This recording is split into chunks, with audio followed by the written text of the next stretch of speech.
Good morning and good afternoon. Welcome to the Weekend Wellness Hour show.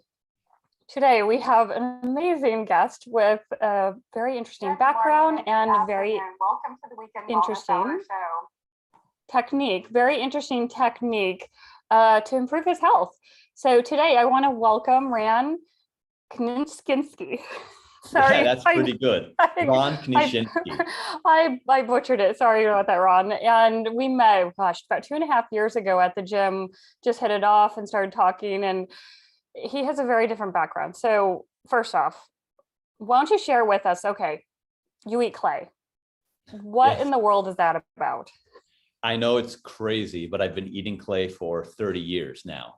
And not just any kind of dirt. So you don't go into the backyard and scoop a spoonful of dirt. That's not what we're talking about here. But we're talking about a very special type of dirt, which has been shown in clinical studies to actually absorb toxins and has really, great health benefits. And that's crazy because you have a background that's different from that. And just recently I saw on LinkedIn that you're having a re-release of your book, The Clay Cure, coming out in 2022. And so that's kind of when we connected again. But why don't you share with us a little bit about your background and how you even got into this world?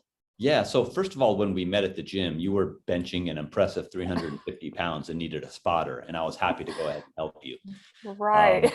Right. But no, listen, I've been eating clay forever. I mean, it feels like on a daily basis for close to 30 years. And let me just tell you a little bit about my experience starting to eat clay. I was in my early 20s and a ganglion cyst had grown on my wrist. And those are really non-benign tumors. And so it had grown right here in size to almost about a golf ball, if you will. So I went to a doctor and I said to the doctor, hey, I've got this strange looking growth that's appeared on my wrist. What do I do? And he looked at me and said, what we can do is we can remove it through surgery. I don't know how it happened. He said it's usually due to shock or trauma to the wrist.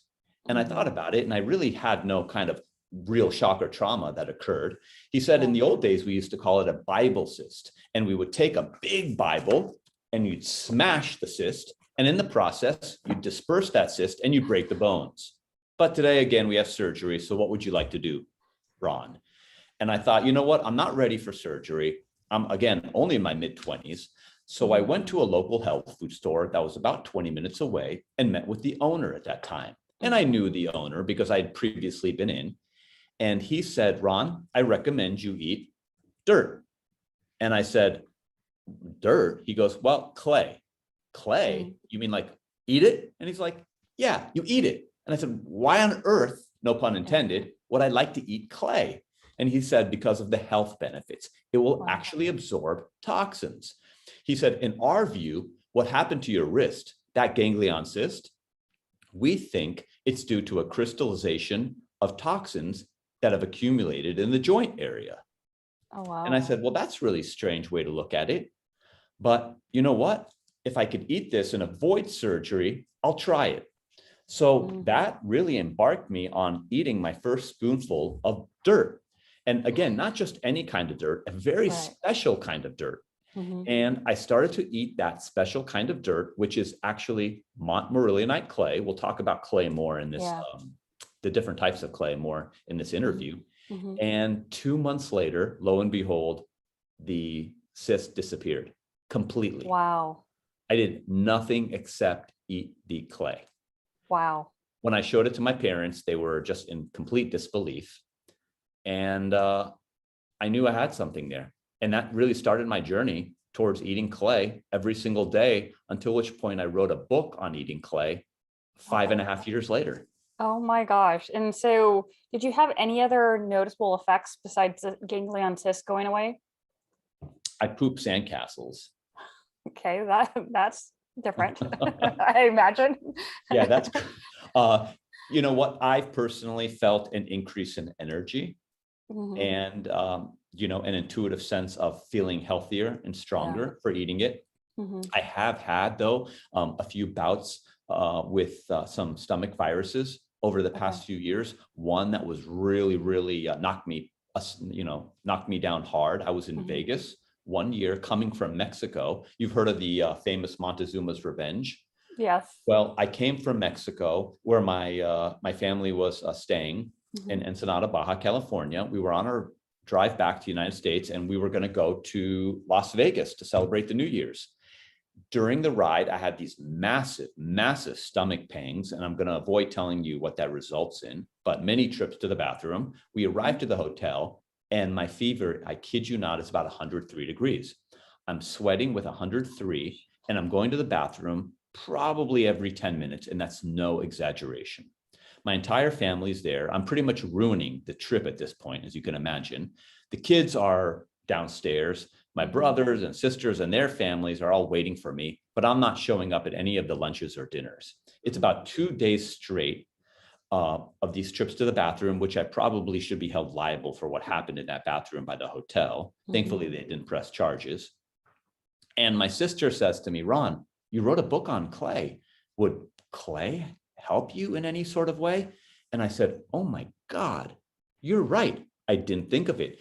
Clay eating has been shown to have the capacity to absorb viruses and bacteria in the gut. Okay. And I know that, and I've got the clinical studies to show that. I said, Karen, would you mind going to a Whole Foods and buy me some clay? Well, she went and purchased for me 2 bottles of clay at the time, and 1 bottle, which you could take over about a month period, I swigged, in no joke, less than about 4 to 5 hours. Ooh. Okay. Which, by the way, is another subject about clay and toxicity, and can you overdose on clay? Yeah. And you really can't, unless it became more than, let's just say, 80% of your diet. And the chances of that happening are very slim, right? Okay. Unless you want to eat 80% more clay. So I eat the clay. 4 hours later, my fever disappears, and I go to a Justin Timberlake concert. No kidding. Absolutely. Wow. No joke. That is the power of clay. And it's not just me who says that, but there have been numerous clinical studies and terrific scientific evidence in peer-reviewed journals, which actually substantiate and corroborate the fact that clay does work as a medicinal supplement. And it's been used for years and years, right? This isn't just something in modern times. This is something that's been used over the centuries, correct? Absolutely. I mean, the use of clay dates back to Pliny the Elder and Hippocrates at one time, who's writing about the health benefits of eating clay. But that being said, I know it's really easy for a lot of skeptical people to just simply and categorically dismiss, any natural substance. Well, of course they took that thousands of years ago. There were no pharmaceuticals. Listen, I've worked in the pharmaceutical industry. I've worked in the hospital industry, and I can tell you that the scientific journals today document the health benefits of eating clay because if it's really unique characteristics, and clay really does fulfill a place in the medicinal arsenal, if you will. Yeah, and you said you eat it daily. Is there a reason why you eat it daily? So I imagine if the clay helps neutralize or detoxifies you, are you worried about the toxins that get in us every single day, and that's why you're doing it daily? Or is this something that you can do once, like you did when you had your Montezuma's revenge illness? Or is it something that you have to do on a daily basis, or is that your personal choice? Yeah, it's a great question. You don't have to really do anything daily. What I'm saying, clay, listen, there are herbs in the herbal kingdom that are called adaptogenics, and some of the most popular ones are mushrooms or ginseng. And the only way to actually retrieve their health benefits are doing them daily for consecutively long periods of time. Okay. When it comes to clay, you could actually take clay, just as I did for that one instance, and get health benefits from it. Okay. Yeah. But I choose to do it on a daily basis simply because of the onslaught of toxins which we consume on a daily basis. And it really does help to combat, those toxins, eliminate those toxins, and it helps to, assist the body in doing that. Yeah. So, yeah. I'm curious too, because, there is a push to improve our diet, our nutrition, improve our immune system. So now on days where maybe you fall off the good eating habit and you go out and have maybe something more fast food or more processed, do you take extra clay that day to combat some of the chemicals that are in, more processed foods? Sure, you can vary up the amount of clay. Let me tell you, so I eat a certain type of clay called montmorillionite clay every day. Now, to understand what is clay, clay is not just like any dirt. So I kind of joke, but you go in your backyard and you find a rock. And if you were to eat those rocks, you'd pass those rocks through, probably. You might have a little bit of indigestion, but those rocks are inert. And clay is not inert. It's actually alive, believe it or not. And how you categorize clay as alive is because of its capacity to do what's called cationic exchange, which is basically the negatively charged layers of the clay mineral interact or swap out with positively charged atoms, which are called cations. And in doing so, those negatively charged clay minerals actually attract positively charged toxins into its sphere, absorbing them and adsorbing them, and then eliminating them through the gastrointestinal tract. So that's one which you would call MOA, mechanism of action, for how clay works. Okay. So when you look at any kind of rocks in the rock kingdom, you say to yourself, what has high cationic exchange capacity and what has a low cationic exchange capacity? And again, any kind of rock that you would just find out there, most of it is just rock, just totally inert. However, clay is a really unique particle, actually the smallest particles of all rocks. And those clay minerals have the capacity to absorb and adsorb. Can I tell you what absorption means and adsorption? Yes. Why don't you clarify the difference? Yeah. So basically, you've got these clay minerals, which are really unique silicate minerals that are made up of parallel sheets. Okay. So kind of imagine almost like a skyscraper, these parallel sheets, right? And they're absorbing toxins. Absorbing refers to the process of those toxins going into the sphere.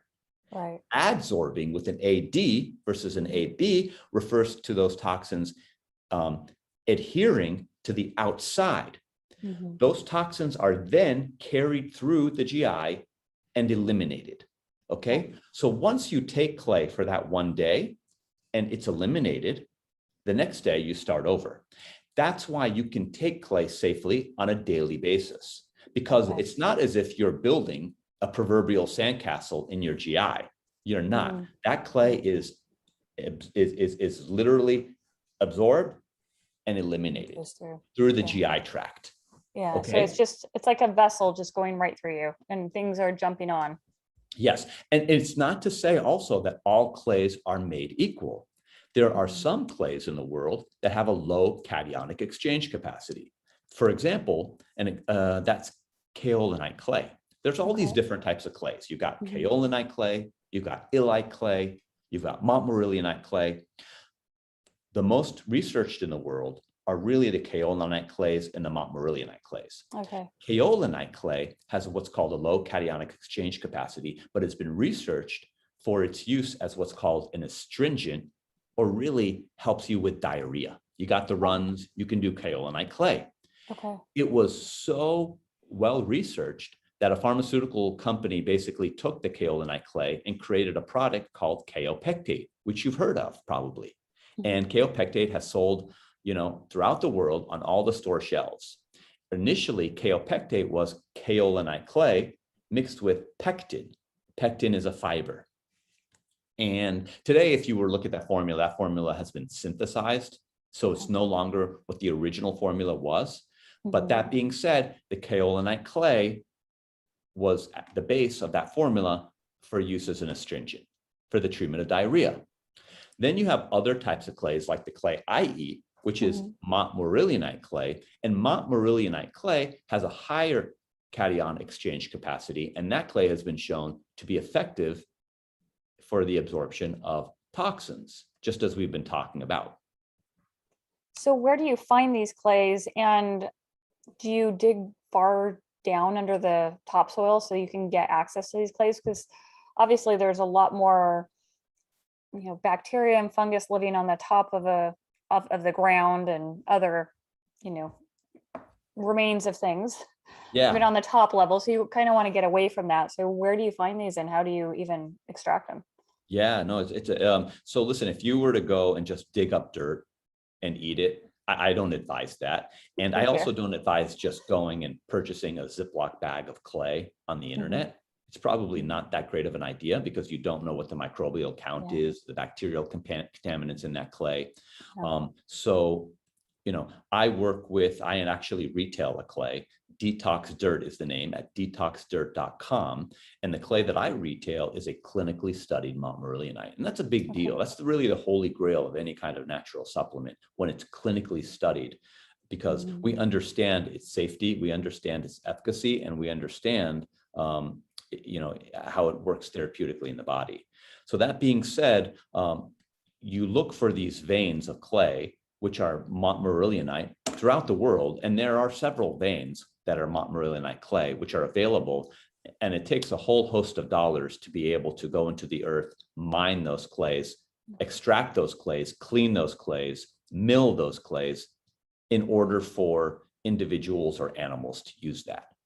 Okay. So it's a significant process then.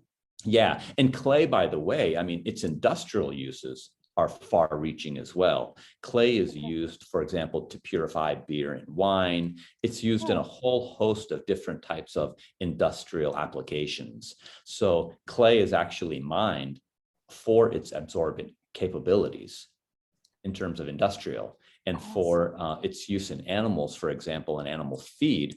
There, you mentioned before toxins. Listen, I am largely vegetarian, mostly vegan. And so, that's something that I've been doing for quite a while now. And I'm still exposed to toxins on a daily basis. And one is exposed to toxins on a daily basis if you're eating just the typical grains, including corn, mushrooms, wheat, and things like that. And those toxins that grow, are fungus toxins, which are mycotoxins. And then they produce their own secondary metabolites. And as a result, it can cause distress in the body. It can cause symptoms of diarrhea or intestinal upset. Okay. Here in the Western world, we see a lot less of it. But if you were probably living in sub-Saharan Africa, where those toxins are growing on wheat, to a really high degree all on your food, you would probably see that happening more often in your daily diet. And so it's really important in those places, they've done clinical studies with clay to actually show what are the health benefits, when your diet is high in toxins, even if it's a vegetarian diet. Yeah, and I can understand that. So much of our vegetables and plants are grown with a lot of chemicals to try to make it more efficient and, keep pests off of them. So I can imagine this could be very important, especially if you're not eating organic. And even if you're eating organic, you never know what can get into your food supply. So I can see how that would work. So other than toxins, are there other benefits? You kind of touched on a little bit with the pesticides or microbes. Are there other benefits to eating clay? Sure. So, there's a whole range of reasons why people have eaten clay since time immemorial. And in the book that I wrote, The Clay Cure, which is coming out again in March of next year under a new name, new ISBN, check out my website, detoxdirt.com. Instinct is the first reason. So people will just eat clay and they're not even sure really why they eat clay. Animals eat clay, for instance. And if you asked an animal, why do you eat clay? I don't think you'd probably get a very good response, at least one that you can't understand. Right. But animals eat clay. And the theory behind that is that animals intuitively understand that a lot of the plants that they eat have toxins, and that in an effort to go ahead and absorb those toxins and eliminate them, like the alkaloids and the strychnites and things like that, clay eating comes natural. Two medicinal uses is a reason why a lot of people eat clay, just as we talked about. Yeah. And there's a new pharmaceutical program now, basically all focused on drugs from dirt. I kid you not. And I think actually that's the name of the website, Drugs from Dirt. And they've done a really good job in collecting soil samples from all over the world. It's done with a grant from the NIH, National Institute of Health, and they're actually looking at soil samples to determine what opportunities are there to create different types of medications that are derived from earth-based soils. Wow. One quick non sequitur Yeah. is when you talk about eating clay, for a long, long time, it was looked like as an aberration, just really strange, really weird. It was called a disease, and that disease was called pica. Yeah. So people who basically would eat clay, they would say, well, pica is defined as eating non-edible substances, and clay would fall into that. So if you were eating laundry starch, cornstarch, rocks, that's considered pica. And so for a long amount of time, it was considered aberrant behavior. Okay. Nowadays, we understand the health benefits of it, and we refer to it as geophagy, which is really eating earth. Okay. Now, do you think Dr. Amy, do you practice geophagy? I'm sure I do in some of the plants I eat, because I'm also plant-based, but Okay. not knowingly. Okay. So geophagy would be eating, let's say, salt. When you say pasta salt, Oh, yeah, you're it's a right. form of geophagy, because if you think about clay and you think about salt, they're both rock minerals that come from the earth. Okay. If you go ahead and you buy that orange juice with added calcium, that's a form of geophagy. Okay. Yeah. If you're buying Rolaids or some stomach over the counter medication with additional calcium, which is rock, right? Yeah. Some of the calcium that you buy is from limestone. So that's a form of geophagy. And if you're buying minerals for supplementation, right? Because that, you asked me, what are the other benefits? Other benefits include mineral supplementation, which is actually a secondary benefit to the detoxification, but still very important. When you talk about mineral supplementation, it's derived from the earth, right? Yeah. So you've got fluoride, right? You've got calcium, you've got all these different other types of minerals that are available that are coming from the earth. So that's pretty impressive. And now, since there are different types of clay, do you ever combine the types of clay together to have an even greater benefit? Yeah, you to have like a big clay party. Like why not? All the clays come together and they're like hanging out. So generally speaking, clay by itself, naturally occurring clay, when it's mined, doesn't really occur alone. Usually it's a mix of a couple of different clays that, so you try to identify the clay by itself alone. And when you're extracting montmorillonite, what'll happen is when they do these assays, they'll say, okay, this clay contains 95% montmorillonite. This clay contains 90% montmorillonite with a little bit of illite mixed in, which is illite might be like a French green clay, for example.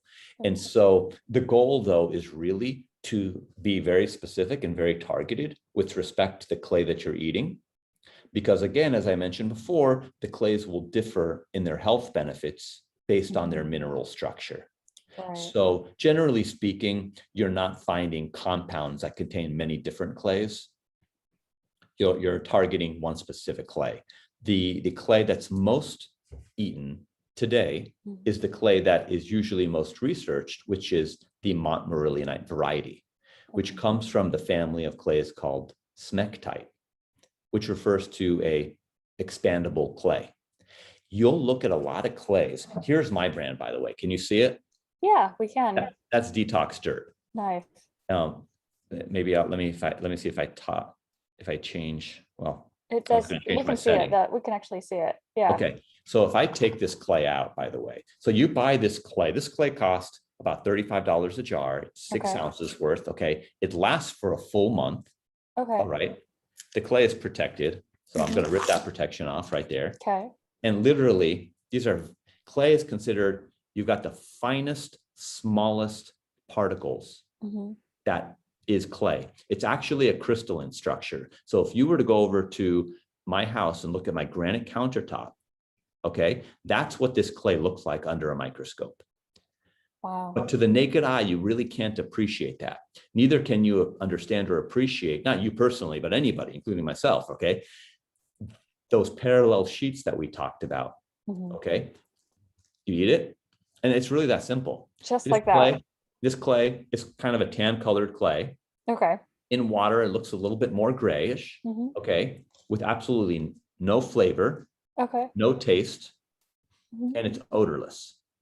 That's And a benefit because a lot of people won't take something if it tastes yeah, horrible. no, I'm just kidding. Me. I shouldn't Yeah. do that, should I? You just scared everyone off. Yeah. So, okay, so you take a little bit. How much do you use daily? So I use 1 teaspoon a day. Okay. Yeah, which is about, call it 2 to 3 grams on Mhm. average. Some of the clinical studies that were done use as little as 1 gram per day. And you can take your clay in capsules. You can take it as a spoon like I do. I Okay. take literally that 1 teaspoon a day, which is not very much. I mix it with 4 ounces of water. Okay. I stir and I drink. And it's Oh. that simple. And within 60 seconds, I've managed to take my clay for 1 full day.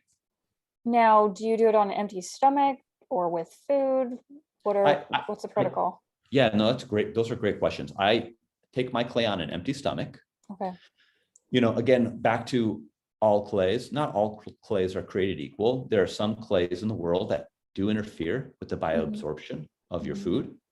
And so, that's why it's really important to me to actually find a clay and back up a clay and retail a clay that doesn't, which is why I'm so big on purchase a clay that you know and understand, purchase a clay where there have been clinical studies, Yeah. because then you can at least you can talk to the health benefits of eating that clay with respect to doing the absorption and not interfering with your absorption of food. Clay does come in all shapes and sizes, by the way. A lot of clay that you'll see on the market is called bentonite clay. Okay. And bentonite is actually a trade name for a swelling clay. It's an industrial name. So it really doesn't tell you the type of mineral clay it is. So I would be concerned when you're looking at clays that are called bentonite, simply because that's not the active mineral. So Got it's it. really important that when somebody is looking for a clay, they understand the mineral clay that they're buying. Right. And so if, for instance, you happen to eat or drink something beforehand, can you still get the benefits of the clay if you have it on a little bit of a fuller stomach? Yes. Okay. Mhm. And then what about, is there any problem with medications and having the clay? Yeah. So generally speaking, I would advise anybody who's doing medication to wait, and take that medication after they've taken the clay, at Okay. least an hour, hour and a half, Yeah. and So not take it at the same time. okay. Okay. Yeah. That's good. And then any known Because side effects, or go ahead. no, please. Just any known side effects from eating the clay at all? Um, outside, maybe just talking dirty. Yeah. Do you like my pun jokes? You're very good. I try to You come up with clever pun jokes. you've done well. Yeah. Uh, outside that, side effects, Mhm. no, it's really amazing. I've worked in the pharmaceutical industry, and I've worked with a number of drugs personally, and I've worked even with black box drugs. Black box drugs refer to drugs that have serious side effect profiles. The Mhm. clay doesn't have negative side effect profiles, or at least this clay that I'm talking about. There are clays, though, in the world that indeed do. And there are clays that I mentioned to you that, when you're buying on the internet, you need to be very careful, simply because they may leach minerals Mhm. from the system, or they may interfere with the absorption of foods. Okay. So not all clay is created equal. It's important to take the right type of clay. Right. And being able to work with it through, if you are on other medications. So is this something also that would be good? Okay, if I'm going to start clay, I should probably talk to my naturopath or a PCP or whomever to make sure it doesn't interfere with medications, because those physicians may not even understand clay? Because this is not something that's in common everyday conversation. Sure. Yeah, it's always a very good idea to consult with one's physician before taking any kind of supplements, simply to understand what the benefits will be, you know, as well as any potential risks that might come with the supplementation. Even natural products. I mean, there's this tendency in the world of naturopathy to look at a lot of natural products, a lot of different types of herbs, and laud them as wonderful and great with no side effects. And that's just really not the case. Anything can be toxic. Even water can be toxic if it's consumed in large, copious amounts. That being said, you know, if you were to take krill oil, you'd probably want your doctor to monitor your liver, you know, and make sure that you're doing okay. So it's very important always to consult with a physician. And you have a unique background because you have been in both the naturopathic world as well as allopathic and pharma. And it's interesting to see you go to clay for helping you detox, but kind of what are your thoughts on naturopathic versus pharma? And because you've seen that, and it would just be good to get your opinion on that. Sure. So I had my own homeopathic pharmacy for about 5.5 years and herbal store. So I became very, very familiar with homeopathics. I acted as a distributor to a lot of physicians who were purchasing, and very familiar with the world of naturopathic medicine. Okay, working with a lot of naturopathic doctors in a business capacity. And then I started to write books, The Clay Cure, The Prozac Alternative, a book all about prickly pear cactus eating, believe it or not, which is a whole nother subject, by the way. Okay, another time. Yeah. And, but then I also worked in the allopathic medical industry. So for a couple of years, I was a consultant in hospitals. I consulted with over about 20 different hospitals and long-term care facilities in the vein of supply chain, working on clinical and non-clinical initiatives. I used to go into hospitals, for example, and work with them to devise a whole process around, well, no pun intended, reprocessing medical devices. So working with the OR suite and other groups to actually learn how to reprocess medical devices, which are single-use devices, in addition to other initiatives in the OR involving surgery.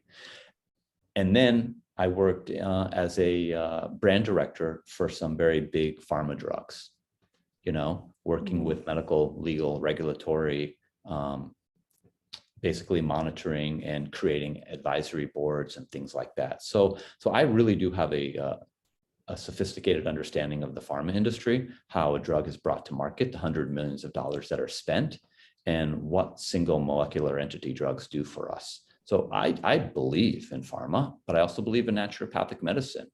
And, you know, I think that there's an intersection where it makes a lot of sense to do herbals. And one of those, you know, natural products I believe in is clay. Okay, that's great.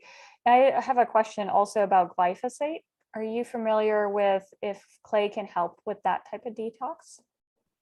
No.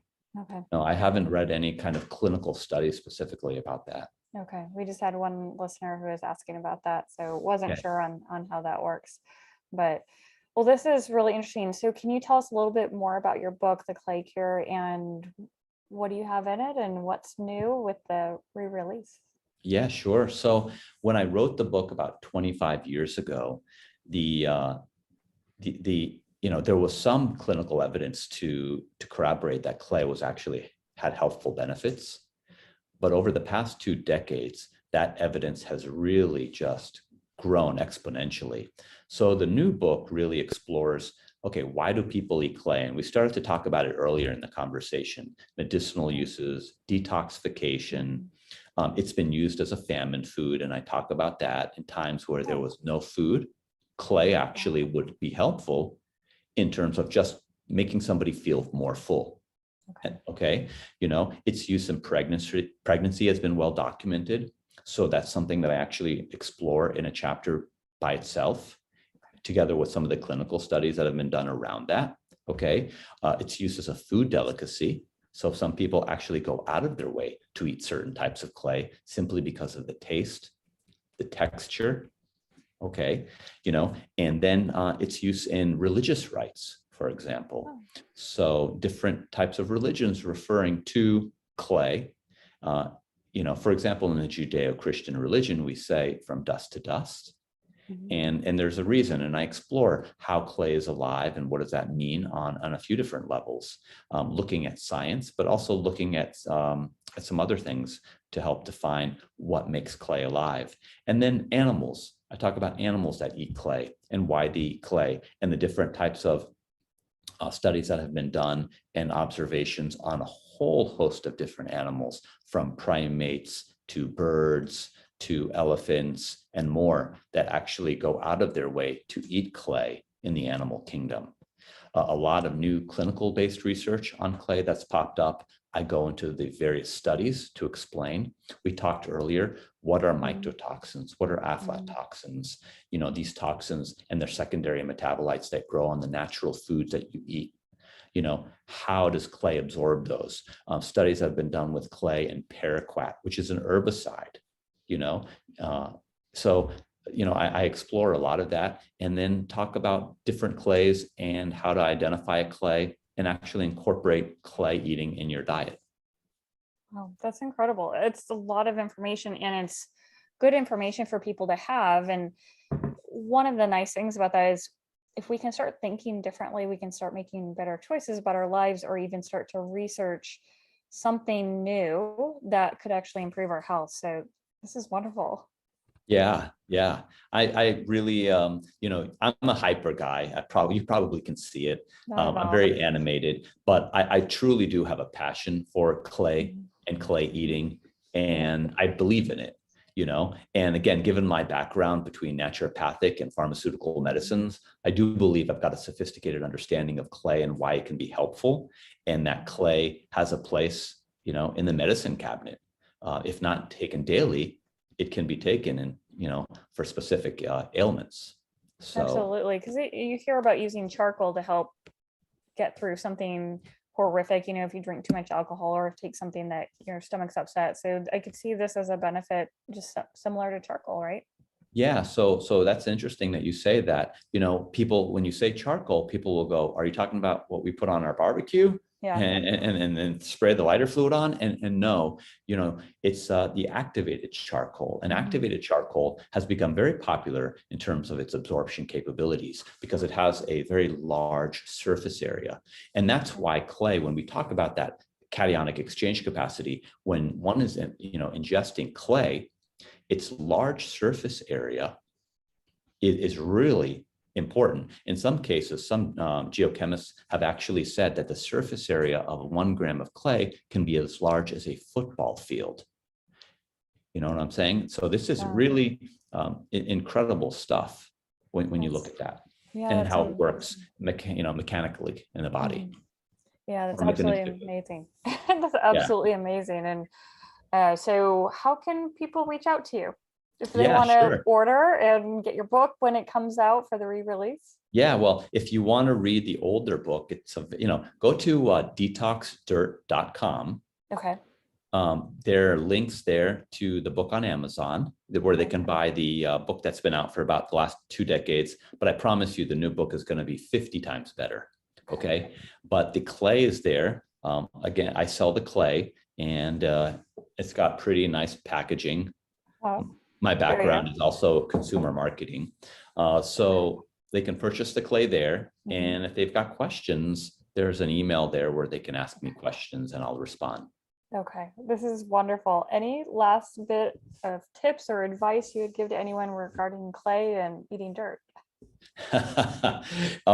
Yeah, you know what? That's a really good question. I gotta come up with something smart there. I would just say that, you know what, it's when you start to eat clay, it's really important to hydrate, because clay really loves water, and due to clay's expansive properties, it needs water. So everybody, at least here in Arizona, should be drinking water at least 8 cups a day. And when you take the clay and you mix it with your 4 ounces of water, do it with a plastic spoon and not a metallic spoon. Oh, why is that? Because again, what we just talked about with that exchange. Okay. So that's why we encourage you to go ahead and utilize a plastic spoon in taking the clay. Okay. And really, just to get the health benefits, it's no more than a teaspoon a day. Nobody has to go overboard and think they've got to do 4 or 5 teaspoons. Clay really has a large surface area, and it works quite beneficially at small amounts. Okay. Wonderful. This has been absolutely amazing. A conversation I never thought I would have in my life. So I appreciate you bringing this into our world and having this conversation. Sure. Yeah, my pleasure. Thanks for having me. Really great to touch base with you. Absolutely. And thank you all for joining us today. What an amazing conversation about dirt and clay and how it can help your health. So please go to detoxdirt.com, check out Ron's stuff, and order some clay. And we'll see you again next weekend. Have a good one. Bye all.